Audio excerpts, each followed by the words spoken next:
Bienvenidas y bienvenidos a Media 20.1. Hoy vamos a hablar sobre un tema muy importante, los medios comunitarios, indígenas y afromexicanos.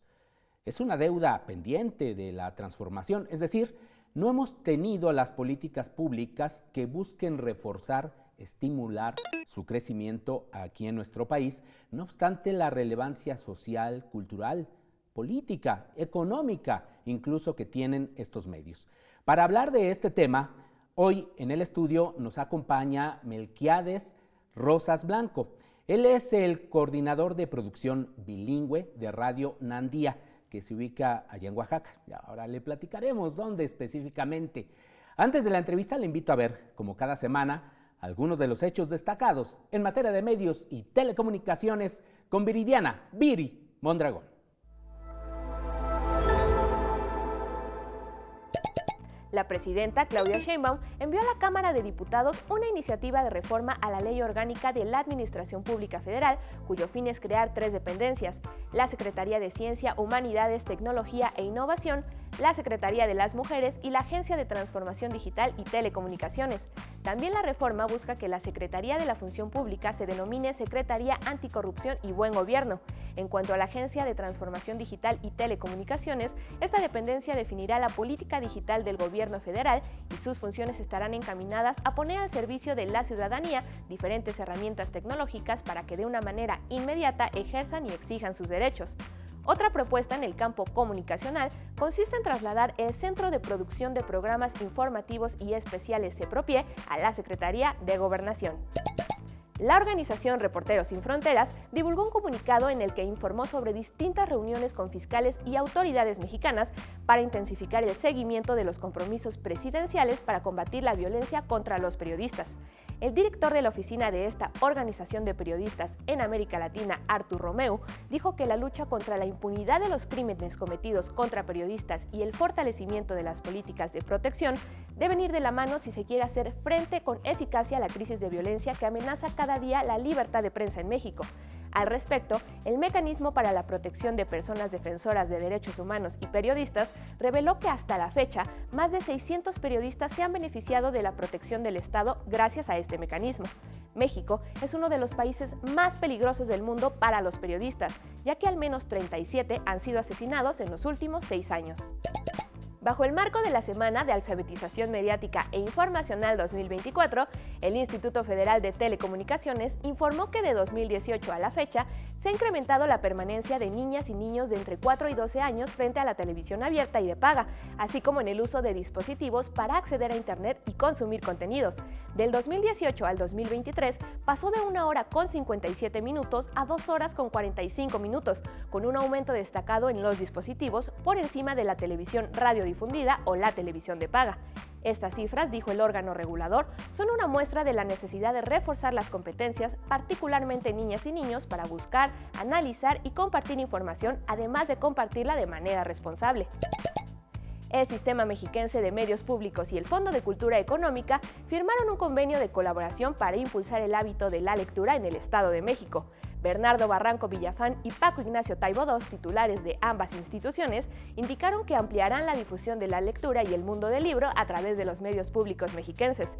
Explicaron que este esfuerzo permitirá llegar a una audiencia de hasta 40 millones de personas. Entre las primeras actividades se encuentra la transmisión del programa Leer una hora inesperada los sábados a las 21 horas en Mexiquense Televisión, y en Mexiquense Radio se difundirá el programa Pasión por la Historia los martes a las 18:30 horas. Paco Ignacio Taibo detalló que el acuerdo no tendrá un costo adicional para las instituciones.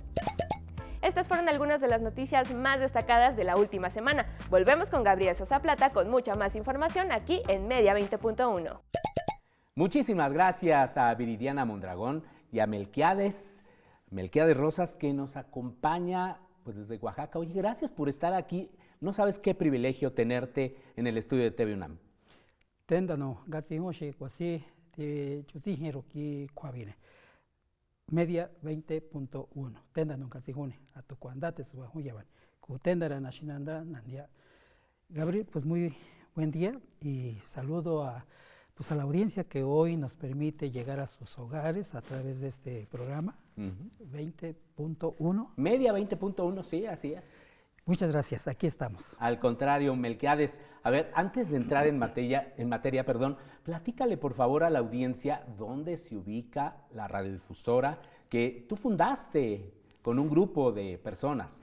Sí, Gabriel, la Asamblea Comunitaria de 1999 acordó que como comunidad mazateca de Mazatlán, Villa de Flores, Oaxaca, ahora conocida esa región como la Sierra de los Hermanos Flores Magón, porque el padre de los Hermanos Flores Magón nació en Mazatlán, Villa de Flores, aunque uno de sus hijos, Ricardo Flores Magón, nació en otro municipio. Pues bien, por acuerdo de asamblea se dijo que un grupo de compañeros y compañeras de la comunidad deberían hacer las gestiones necesarias ante la autoridad en ese tiempo, que era la SCT, la Secretaría de Comunicaciones y Transportes, para pues usar parte del espectro radioeléctrico. ¿Cuál fue como siempre, hay algo con la cual nos topamos, pero tampoco algo que no podamos brincar. Pues que la comunidad no podía usar parte del espectro eléctrico. La comunidad. Bueno, dijimos, nuestra autoridad municipal, menos porque en la legislación de ese tiempo no se le permitía a las autoridades municipales hacer uso del espectro radioeléctrico. Entonces, ¿qué nos quedaba? Pues constituirnos en una asociación civil. Nos obligó el Estado a constituirnos una asociación civil, y cuando el presidente Andrés Manuel López Obrador, siendo presidente, ¿qué dijo? Yo no quiero saber nada de las organizaciones de la sociedad civil. Pero si a nosotros nos obligaron para poder usar parte del espectro radioeléctrico. Por eso, como bien lo señalas, la Cuarta T tiene una deuda pendiente con las comunidades, no solamente comunidades indígenas, sino también con las comunidades afromexicanas. Pues allá estamos, y desde allá, desde esa trinchera, estamos. ¿En qué frecuencia es? En la frecuencia 107.9 de FM, XHT-FM, 107.9 de frecuencia modulada. Radio Nandia, que es el nombre social. Exactamente, y que se puede también escuchar en línea. Así es. En internet, ¿verdad? Sí, aunque a veces tenemos dificultades técnicas porque, como todos sabemos, pues los dueños de esa parte tecnológica, pues hay empresas que te ofrecen paquetes y te dicen sí, va a funcionar, usted puede tener en línea 1,500 personas, pero ya en la vida práctica pues tampoco es así, ¿no? Sí, entonces, sí, la conectividad es muy mala, ¿no? Sobre todo allí en Oaxaca, en Chiapas, en Guerrero. Llevar internet a Mazatlán, Villa de Flores es costoso. Es costoso, pero la renta mensual es de 1,500. Sí. Pero también, otra vez, volvemos al Estado. El Estado está obligado a informar a su ciudadanía, pero la comunidad tiene que contratar el servicio para poder recibir esa información que el Estado tiene por obligación dar. Bueno, y si esto se vive en una radiodifusora como estas, podemos pensar que es algo similar a lo que viven otras radiodifusoras comunitarias, indígenas y afromexicanas, que nada más tenemos una, en este caso una sola estación, pero ya aparentemente van a existir más. Melquiades, hace algunos días yo tuve el privilegio de acompañarte en un foro que organizaste en la Universidad Autónoma, ¿no? Allá de Benito Juárez, de Oaxaca. Y ahí se plantearon varias demandas, en el sentido de que desafortunadamente todavía tenemos un marco jurídico que es bastante restrictivo en relación a estos proyectos. Es decir, se reconoce que la reforma de 2013-2014, constitucional primero y después la ley secundaria, en materia de telecomunicaciones y radiodifusión, dio un acta de bautizo a los medios comunitarios. Pero finalmente han estado muy limitados presupuestalmente y por restricciones de la ley. ¿Qué es lo que se planteó en este foro? Gabriel, si me permites, un antes, como dirían los maestros de la sesión 22, un antes, es que cuando uno se topa con la Constitución y luego las leyes, de fondo hay que ver que la visión, tanto del legislador como del ejecutivo, es una visión monística. Es decir, de entrada no reconoce que esta nación mexicana es una composición plurinacional. Nos reconocen como una diversidad de culturas Y mientras esa visión no cambie, vamos a tener este problema. ¿Por qué? Porque el Estado, su naturaleza es muy única, es homogénea. Y en el segundo constitucional, aunque ahora se anuncia con bombas y platillos de que las comunidades indígenas serán sujetos de derecho público, no es así tan fácil, porque por esta visión monística del Estado, ¿no? Bueno, y a lo que tú preguntas, a 10 años de la reforma de esta ley de radiodifusión y telecomunicación, que por cierto, esa ley pues tampoco es así una dádiva del Estado. Tuvo que haber todo un movimiento. Hay un antes, ¿sí? Es decir, 2006, por ejemplo, en Oaxaca, con el movimiento de la Asamblea de los Pueblos de Oaxaca, ¿no? La APO, ¿no? La APO, el movimiento del Ejército Zapatista de Liberación, los acuerdos de San Andrés, que ahí se dice, las comunidades y los pueblos podrán operar sus propios medios de comunicación. Entonces, no es una dádiva del Estado, sino porque hay antes todo un movimiento, todo un proceso. Pero también lo novedoso es que nosotros, como quienes obtenemos una frecuencia de radio, pues no todo es negativo, también hay cosas propositivas. Uno de ellos, poder usar nuestra lengua materna en una frecuencia. Claro. Pero no solamente es la lengua, sino la cosmovisión, nuestra manera de ver el mundo, reafirmarnos como un pueblo, como una comunidad, con su lengua, con su territorio. Pero también muchas de estas radios nacen en contextos de conflictividad, en defensa de su territorio, empresas extractivas que se ubican en esas regiones y que la comunidad necesita estar informada. ¿Qué dice la legislación en materia minera, en temas de recursos naturales? Es decir, la radio ha jugado un papel muy importante para fortalecer los procesos de defensa de su territorio, pero también dialogar con la cultura nacional, que es otra de las cuestiones que se planteaba también en los acuerdos de San Andrés, un diálogo de respeto con la sociedad nacional, ¿no? Y entonces a 10 años pues hay que revisarla, qué es lo bueno y qué es lo que obstaculiza, ¿no? ¿Qué hemos experimentado nosotros que tenemos 20 años?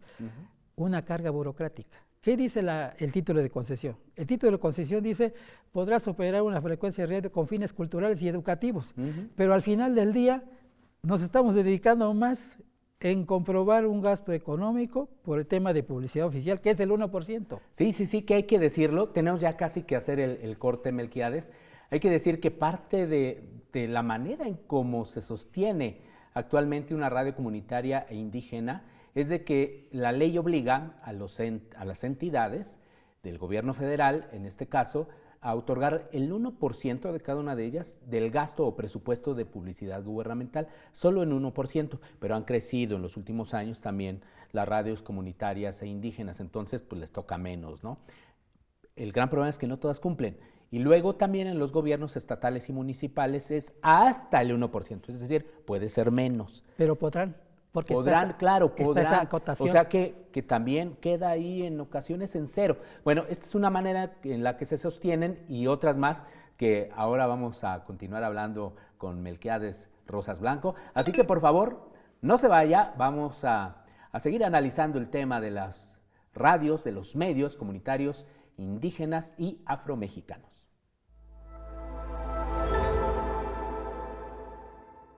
Muchas gracias por continuar en Media 20.1. Estamos hablando sobre la relevancia y la necesidad de que se refuercen estos medios comunitarios, indígenas, afromexicanos, porque, pues ya decíamos, son esenciales para nuestra sociedad.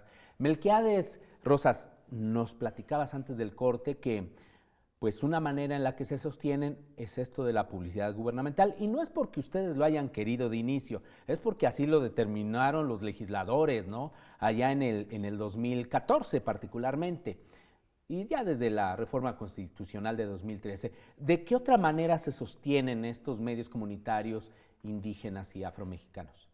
De la producción, es decir, hay universidades, hay organizaciones que nos solicitan realizar producciones bilingües, temas de derechos, temas de defensa del territorio o temas de la agricultura. Entonces hay otro ingreso ahí, ¿no? Tenemos nuestro centro de producción bilingüe. La otra, las cooperaciones. ¿De la propia comunidad? De la propia comunidad. Oye, que se perdió mi chivo, no seas malo, anúncialo, ¿no? Porque tiene estas características y aquí cooperó para la luz, ¿no? De cooperaciones de los compañeros, ¿no? No hay una, así que digamos, por cada, un toro, por ejemplo, que cuesta 50,000 pesos, pues vamos a fijar una cuota según el precio del animal, no, sino la gente es agradecida. Y otra manera también, cuando la época de cosechas, por ejemplo, hay elotes, hay maíz, frijol, ya te llevan, ¿no? Entonces, ya no haces un gasto por comprar frijol o maíz o algo, ¿no? Entonces, la cooperación, la ayuda mutua también, ¿no? Estos mecanismos económicos que la comunidad tiene, la mano vuelta, ¿no? ¿Qué es eso, perdón? La mano vuelta es, tú necesitas físicamente tener a una persona que te ayude, ¿qué será? Construir una casa. Entonces yo te di 3 días de trabajo, tú me das 3 días de trabajo. Pero si tú dices, oye, fíjate que no voy a poder darte mis 3 días de trabajo, aquí te va el dinero, no. Yo te di fuerza de trabajo, tú me tienes que dar tu fuerza de trabajo. O sea, no se vale el dinero, ¿no? Entonces esa es la mano vuelta, nos vamos ayudando. Hay otros colectivos que hacen rifas, como el caso de Radio Trocelo. Sí, ¿no? Sí, que les va muy bien a veces. Sí, tienen esas recolectas, ¿no? Que hacen. Sus socios, claro. ¿no? Entonces hay distintos mecanismos de cómo se van ayudando mutuamente. O en el tema de, como decimos, la sostenibilidad no tiene única que ver con la cuestión monetaria, sino estas formas organizativas que tiene la comunidad y que no necesitamos traer de otros lados formas organizativas económicas o de sostenibilidad, sino que ya hay prácticas que hay que retomarlas y eso ayuda mucho porque son valores ya entendidos también, ¿no? Ahora, ¿qué hay que hacer, Melquiades? Porque, pues bueno, se han planteado diferentes propuestas. En este foro hay otro que organizaron ahí en el Congreso también estatal de Oaxaca y en otros también espacios, a mí me ha tocado estar, como tú también, por cierto, varios en este llamado equipo nacional, ¿no? Que propone políticas públicas. ¿Qué hace falta? ¿Qué es necesario que sepa la sociedad para impulsar esta radiodifusión? Bueno, de entrada hay un nuevo gobierno federal. No sé si ya presentaron su plan sexenal. No, todavía no. Bueno, no, aunque la presidenta sí ha presentado sus 100 puntos, ¿no? 100 puntos. Entonces, revisar si en esos 100 puntos, ¿qué hay para la comunicación comunitaria, indígena y afro? Pues no hay nada en específico. Entonces, que yo recuerde. Ahí es nuestra tarea. Como comunidades comunitarias, indígenas y afromexicanas, decirle al gobierno federal, oye, cuando vayas a implementar contenidos que tengan que ver con población afro, indígena, nosotros estamos planteando esto. ¿Por qué? Porque muchos de los contenidos no están contextualizados. O también la otra cuestión, oye, aquí están los centros de producción. No necesariamente tienen que hacer radio, porque hay compañeros colectivos que hacen video, radio, trabajan el tema de las redes sociales. Ya hay muchas expresiones organizativas de comunidades indígenas y afros. Entonces decirle, oye, pues aquí tienes, ¿no? En vez de que contrates a una empresa privada que sabrá cuánto te vaya a cobrar, pues aquí están esos colectivos. ¿Qué haces? Generas empleo también. O lo que dijo una vez el presidente, si sales de tu pueblo que sea para pasear, ¿no? Bueno, pues entonces generas una mínima fuente de trabajo en tu comunidad, ¿no?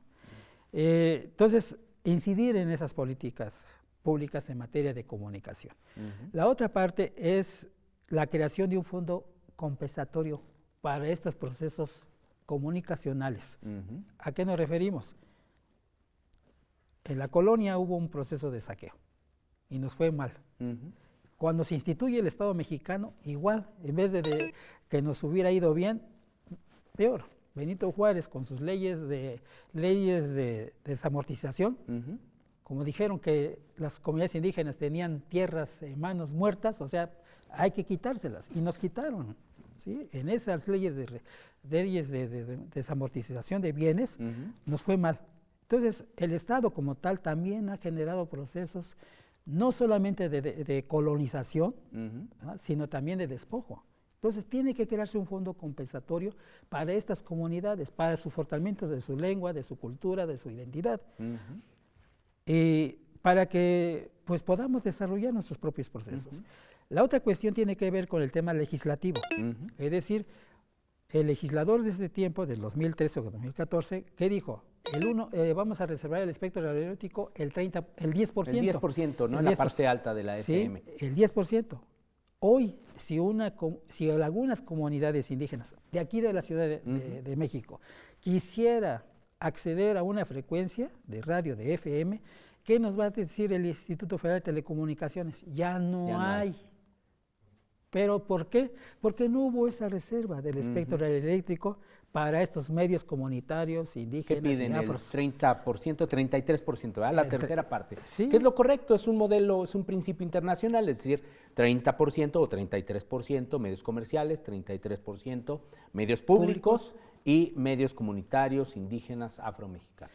La otra cuestión es el tema de la publicidad oficial, que al final del día es trabajo. Sí. ¿Qué tienes que garantizar? Que tengas una buena infraestructura, ¿no? Tu antena bien, tu transmisor bien, ¿no? Para que no haya ningún incumplimiento en cuanto se esté transmitiendo la publicidad oficial, ¿no? Capacitar el personal, porque hay que comprobar, ¿no? Hay que comprobar cómo realmente yo pude transmitir el pautado que tú me mandaste, sí, cómo tengo certeza, dirá el ente contratante, ¿no? Pues bueno, aquí está la información, pero implica gente que tiene que conocer y saber. Entonces, no basta ya el 1%, tiene que ser el 20%, ¿no? ¿Por qué? Porque actualmente el 99% está destinado a las empresas comerciales o a las radios comerciales, ¿no? Sí, que aunque se redujo la publicidad gubernamental, pero siguen existiendo privilegios a los medios comerciales. Y eso... Así sea un peso, pero ese peso, el 99% de ese peso es de ellos. Sí, se va a los medios comerciales. Aunque digan bajó, pero de todos modos, ¿sí? Entonces hay una práctica inequitativa en esa cuestión. El otro aspecto es el órgano regulador. Sabemos pues que ya el ente regulador pasará a la SCT. ¿Cómo va a regresar? Claro. Ahí tenemos que estar muy al pendientes para que no sea afectada esta reducción. Pues sí, porque si lo poco que avanzaste te lo van a quitar en ese traspaso, pues no. Entonces hay que estar muy al pendientes. Entonces, ¿pero qué decimos? Que el ente regulador tiene que haber compañeros de la concesión social o comunitaria, indígena o afro. Porque ahorita, pues la silla ocupadas del Consejo Consultivo del IFT, por ejemplo, ¿no? La mayoría son de la industria, o tienen algún tipo de relación con la industria. Ya casi nos termina el tiempo, Melquíades.